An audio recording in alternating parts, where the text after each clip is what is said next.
Hi, I'm Trish. And I'm Brandy. And you're listening to episode 3 of Connected Conversations. This is your space where international teachers, school leaders, and parents like us get together for real talk, real tips, and real conversations that go beyond the glossy brochures of international education. Between us, Brandy and I have been doing this international teaching gig for nearly 40 years on 4 continents in 8 countries and across a wide variety of schools. So whether you're considering that first job abroad or trying to understand your child's new international school or figuring out if it's just time for a change, we've been where you are and we're here to help you weigh the pros and cons through it all. Absolutely. So if you've ever wondered, what's TEFL? Or what's the difference between bilingual, international, state, or a boarding school?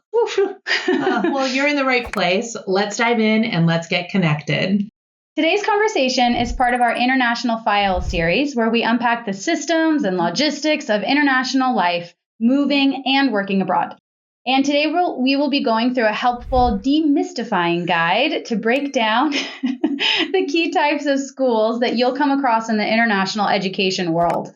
This episode is especially helpful if you're just beginning to consider that first move abroad. Yeah, in addition to this episode, we've created a handy little guide called The Types of International Schools, which further compares each type of school we'll discuss today, the key characteristics, the qualifications you might need, the workload expectations, and other things that you can expect when making that move abroad. Exactly. We've all fallen down that Google rabbit hole where we search teach internationally, and then we're suddenly staring at a sea of terms. But we're here to make sense of it all just for you.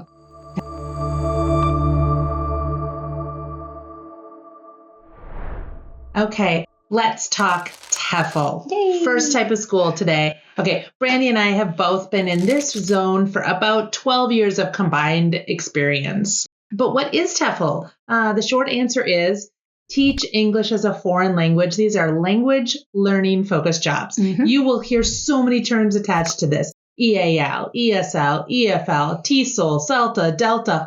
And a website that cleared this up for us is TEFL.org. So I recommend you go on over there and look at those. Great idea. Mm-hmm. You'll find short-term contracts in this world, and they range from anything from EAL lessons, English as an additional lesson, language, mm-hmm. All the way to any range of student ages. You can have different levels of students depending on where their English level is. There's also short-term study prep courses that you could be teaching, after-school club offerings. You could be teaching business English to adult students. You could also be working in companies that are asking you to teach very specific vocabulary and grammar that's needed in that setting. Right. And especially if you want to make money, how far you dive deep into the certification here is up to you. You know, like the basic minimum qualifications are a 120-hour or a 4-week TEFL certification course. Okay. And this is going to come with teaching practice. And that is the one I recommend from the HR side of things. You definitely want one that has in-person teaching practice, not just online only. Yeah, it's invaluable. Mm-hmm. And once you get that TEFL certificate, you can teach non-native English speakers. Mm-hmm. Like of all ages. Oh my gosh, I cannot speak today. Your students can range anywhere from young kids as young as 2 years old, even 1 year old, mm-hmm. all the way up to adults in corporate settings. Yeah. It just really depends on what your strengths and what your preferences are. Yeah, there are so many pros to teaching in the TEFL world. Okay, it's great for travel, cultural immersion. It's a great entry level abroad job. You know, like there are lower qualifications, and actually, like, you don't need teaching experience for a lot of these jobs. Mm-hmm. You know, you can be paid to talk in many of these cases. Like, amazing. No real lesson planning is required. Mm-hmm. You know, and sometimes you're actually teaching straight from the book. Like for some of the classes, they'll be like if they're prepping for a course or a test. Yeah. From the book. And the nice thing is you can also reuse your lessons a lot. And usually your lessons are broken apart by level of your students. So beginners, intermediate, advanced. And you have a lot of lesson layover, which is really nice. Another great thing is that there's a huge shift right now where students want the accessibility to English. And so you can teach online, which gives you a great flexibility for your schedule as well. For sure. Okay. So who were mainly your students when you were in the TEFL world, Brandy? Yes. So when I was teaching TEFL, I worked a lot in after school clubs and preschools and in elementary settings. I also worked for parents who wanted one-on-one time with an English teacher for their child. And those students were anywhere from 3 years old up to 15 years old. And I also worked a lot with adults who just wanted English conversation. How about you? Yep. And for me, I like the older students, older people. So I work with a lot of adults. So when I first moved into the TEFL world, I was working in Radio for Europe, and I was working with the journalists that were from all over the world. Wow. And so I was helping them improve their grammatical English to communicate in daily news, emails, and work life, and to be on the radio, right?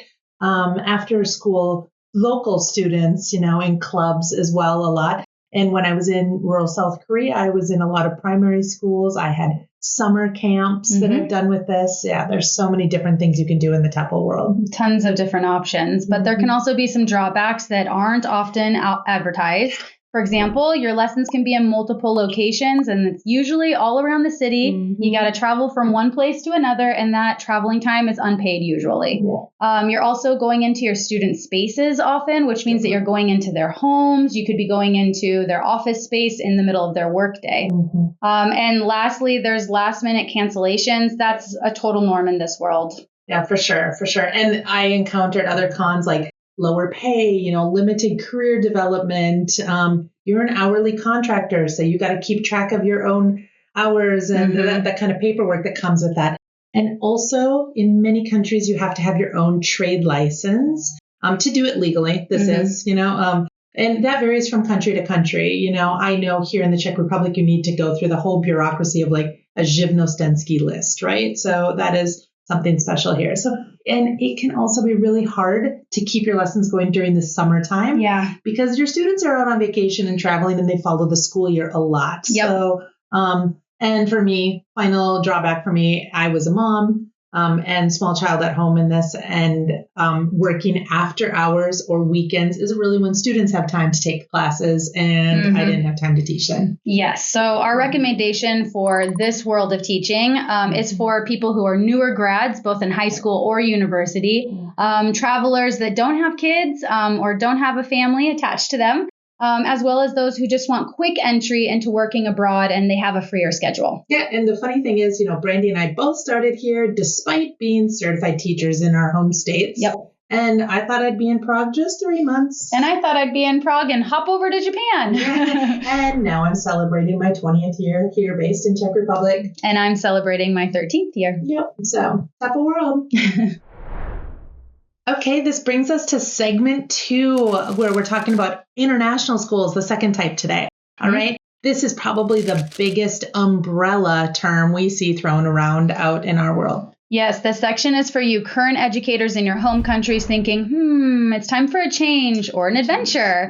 It's also for educators who are out and abroad already, but they're looking to make a switch to another type of school, which, as you learned in episode 1, that's exactly what Trish and I both did after starting our TEFL World Abroad. Yeah, and if you have the right degree or educational background, international schools are for you, okay? These are privately run schools serving expat and local communities and families. Yes, and not all international schools are built the same. No.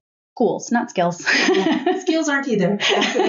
So let's talk about the major types of curricula that you'll see. We'll go deeper into these in future episodes, but here's your crash course. The first are usually British or UK curriculum schools, and these follow things called the National Curriculum of England, and you'll hear terms like BSO, which stands for British Schools Overseas, EYFS, which stands for Early Years Foundational Stage, Key Stages, A-levels, IGCSEs, all of these terms pop up. Another type of school that you'll run into are American schools, which teach a U.S. curriculum. But this can vary because in the U.S., we don't have like one country-specific curriculum. It really varies from state to state or region to region. but you will see terms like AP classes or high school diplomas mentioned on those sites. Yeah, AP, advanced placement. That's where I started out, and then we have the whole other realm internationally. You'll see IB mentioned a lot. So this stands for the International Baccalaureate Schools. This is another curriculum type that many schools subscribe to. You've probably heard the acronym IB World School. These follow different acronyms there too, like PYP, primary years, MYP, middle years, diploma years, DP, and they also have a careers program as well for the older students. And then there's other schools that teach national curriculums like the French Lycée or German Schulen. These schools all teach in English, but they have a bilingual format sometimes, and they all teach to like whatever the national curriculum format is as well, like the French or the German. Yeah, right. And I think that's a big thing you want to be looking for in international schools. What is the accreditation that they have, and what are the curriculum types that they are offering? It will say it clearly on their website, usually in the job description. It will tell you what they're looking for. Okay. And you kind of get a feel for the direction of the school, and you'll also know if your past experience plays into what they need, of course. Yeah.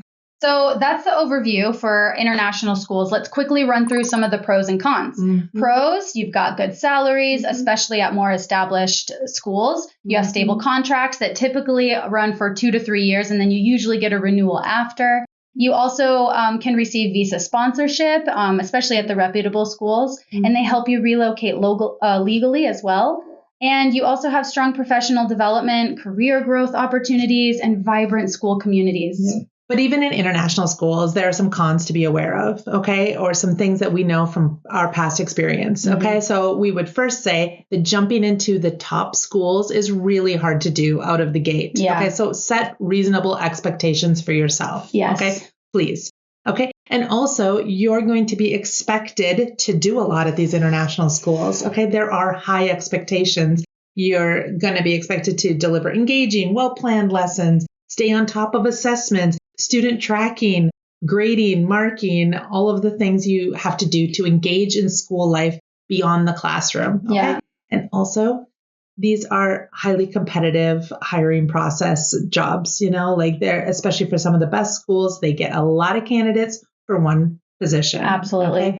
And another thing is that there are thorough background checks for many of these schools, for most schools, and you would want that for your child yourself. So safeguarding screenings. So make sure that if you've worked in multiple countries, you're not really told this up front, but like make sure you're always getting, before you leave a country, your criminal record check clearance before you leave that country, and travel with your documents. Gather your professional development file as you go. We'll cover all of this in future videos. International schools are an excellent choice if you're a qualified teacher, if you're looking for career progression, you want a decent lifestyle abroad, and you enjoy the fast-paced environment of international classrooms. Yeah, we'll be doing full episodes later on recruitment strategies, what contracts look like abroad, and even the day-in-the-life stories from both different schools and from teachers around the world. Yes, I'm so excited. Yeah. But for now, if you've got the qualifications and the experience, this is one of the most secure and rewarding pathways to teach abroad.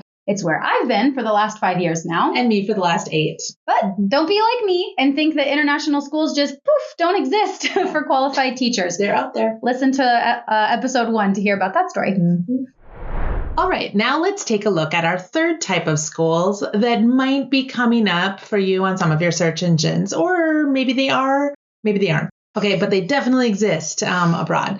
These are bilingual schools, sometimes called semi-international or bilingual academies. These are a mix of private and public schools which follow the country's national curriculum, but they have a strong focus on English immersion and bilingualism. For sure. And generally around half of the subjects are taught in English, or the subjects are taught by 2 teachers. One is a local language expert, and then the other one is specialist.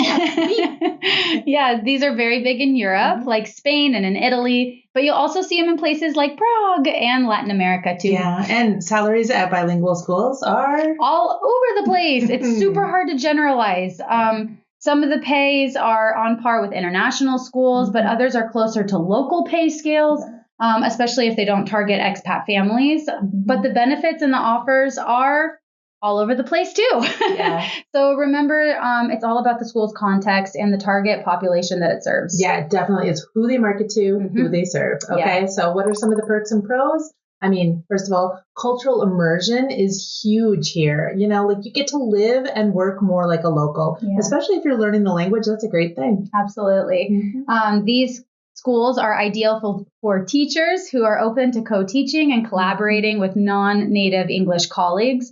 They're also ideal for those who want a longer-term stay in one country, or they want some more local connections. Yeah, these schools offer hire teachers for subjects like English, science, and humanities, and they may even accept your TEFL qualifications for English roles, but usually they need certified teachers for subject classes, especially in the high school. So be aware of that. Sometimes in the primary school, you don't necessarily need that subject-specific qualification, but rule of thumb is what you in said. The high school. Yeah. And now some of the drawbacks are things just to be aware of when you're researching bilingual schools. Yep. Often you're going to have a local contract. Okay. That may not look like other international contracts. So especially if you're coming from one of those to that. Like international contracts can be long and wordy. I have one that's 31 pages. Okay. But short and focused are kind of the key of this. They're more focused on workers' rights from my experience. Okay. So definitely know your rights in that country before you sign. Yeah, that's a good word of advice.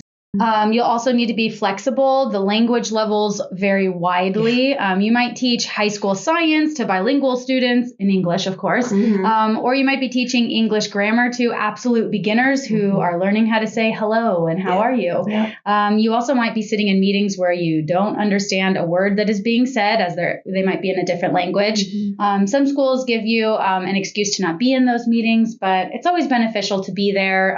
It looks better on you. I think so. You're part of the staff, be part of the meetings. Okay. Right. Okay. Also, that culture shock that we spoke about in an early episode, that's real. That loneliness can take over if you're a resident, if you're like the school's resident expert in English, or in that subject. So you're kind of alone in that part. Yeah. And you also have limited professional development options because most of them are not in your language. Yeah, for sure. So above all, you often need to be really good at sharing because your classroom is not your own generally in these situations. Neither is your planning either. Sometimes you're using planning from the other co-teacher.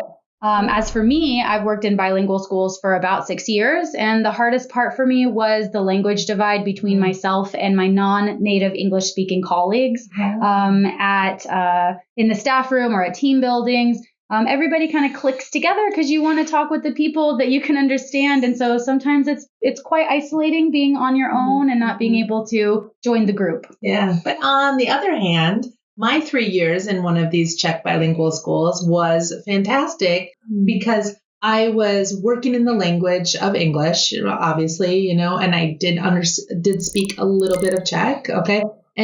But the part that it was hard for me there then was at parent conference times and teacher-student conference times when the parents rarely spoke any English. So you were like relying on the students to translate your messages. And especially if you want to say like, Johnny should be focusing a little bit more in class. I don't know if Johnny was translating what I was saying. So that kind of thing, So there are different tricks that are things that will come up that you just don't expect at times. Sure. Yeah. This next section of schools might not come up in your searches, but it is important to let you know that there are jobs in these schools waiting for qualified experts like you. These are the state or national local schools. They're government funded and they're usually for the local population only. Right. Most of these schools don't actively recruit international teachers, mainly because they often don't even have websites, like unless you're part of this program or you're joining a program to teach at them, such as France's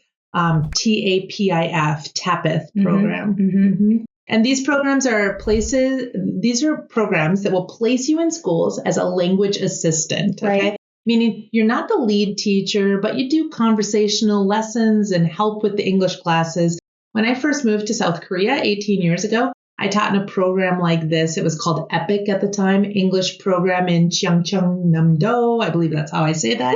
Okay, it was a province just south of Seoul. And I was assigned to 5 different primary schools throughout the year. And I just kind of rotated between them, a Monday school, a Tuesday school. And I was the pronunciation expert next to a highly qualified Korean teacher. And it was still one of the best experiences of my family's teaching life. It's so interesting. I think that state schools, they are a great way to live abroad affordably, especially if you're not a certified teacher, but you want the experience. The native English pronunciation and grammar, it's gold out here. So you don't even have to be a qualified teacher and for some postings. They'll even accept the Minnesota accent. So it's good. But the other side of it is that the pay tends to be lower. You get enough to live locally, but you're probably not going to be stacking your savings. Yeah. And it's important to note like that some of these do come with benefits. There are some sometimes. So you'll usually be working in the local language environment. So daily communication outside of your classes is kind of unlikely unless the teachers speak English. Yeah, that's true. Also, the bureaucracy around teaching locally, it can get a little messy. Yeah. I think you had something when you were teaching and living in an apartment with so little... many. We'll do those later. Yeah, so many. Yeah.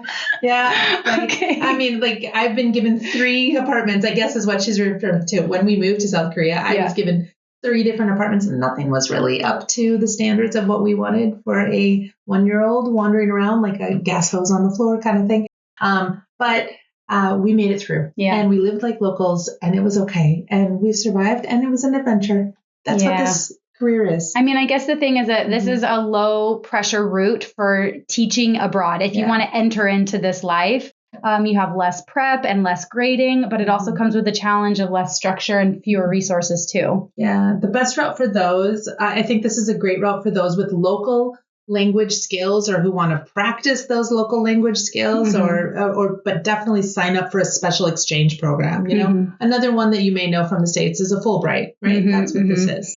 Yes. And if you remember from episode 1, I taught in Namibia, Africa, and I was exposed to a completely different way of doing things, namely behavior management. And although the experience was shocking and it really does open your eyes, it also is an opportunity to open up your heart to just another way of living life, as well as different pedagogical practices. Yeah. And for me, every time I work in local schools with local teachers, like I've done in Korea, Malaysia, China, the richness of my experience and what my family experiences and what I learn about different ways of doing education around the world and in the classroom has just blossomed. And I've loved it. Love that.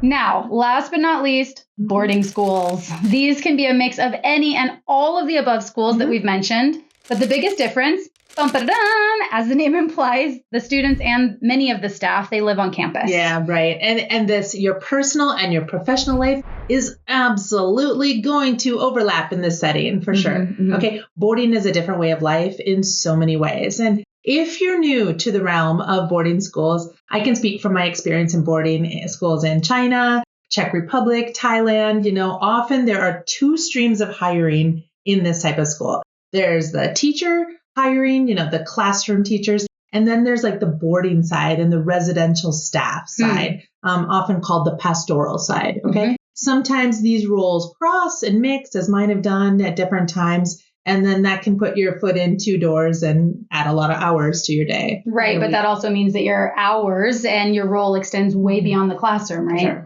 So I'm thinking like evening supervision, weekend duties, maybe even coaching or extracurricular leadership. All of that's outside of those teaching hours. For sure. And I think most of us Americans, you know, especially from my area in Minnesota, like we only know of this type of school from movies, right? But boarding schools are a way of life for many countries, like the UK, you know, they're like boarding schools everywhere. Right. And Harry Potter, Potter, which you like. Okay. All right. So the salaries and benefits tend to be quite good at these because they're secure, they're well known, especially at the well-known established schools. Or on the other hand, schools that are just starting out called founding schools, right? So if you're part of a founding team, like I was in China, it's a good salary. And on the teaching side, boarding schools, they tend to prefer experienced teachers only. Often teachers with families are definitely welcome in these settings because it's a family style atmosphere across the campus. For sure. And also on the residential and boarding side, you often have very experienced boarding parents or house parents, they're sometimes called, with at least 2 to 5 years of residential pastoral experience. I mean, these are in charge of anywhere from 15 to 40 boarding students or boarders. And then with a team of assistants who may or may not have the same amount of experience, credentials, or specific degree in education. They may come from lots of backgrounds, but everyone working in boarding has to encounter students where they're living, and in their pajamas on the weekend with their homework. You're helping kids. You're a parent. Boarding parent is the name, right? So everybody has safeguarding checks, child protection policy. You have to be aware of these things, and understanding this stuff is non-negotiable. So you will need to have those background checks we talked about earlier. You'll have to have those in order to even look at these types of schools. That makes sense. I mean, you want the students to be protected and safe, of course. For sure. This is where accreditations, which we mentioned earlier, and school affiliations come in. Many boarding schools have some attachment or at least awareness of BSA, Boarding School Association, or TABS, TABS, the Associate of Boarding Schools. And this should be key in your search to know if you are working with a reputable boarding school abroad. For sure. And it's true that you're going to work more hours. You're going to have pastoral duties. It's going to probably be outside of the working day. You're a parent. Okay. Yeah.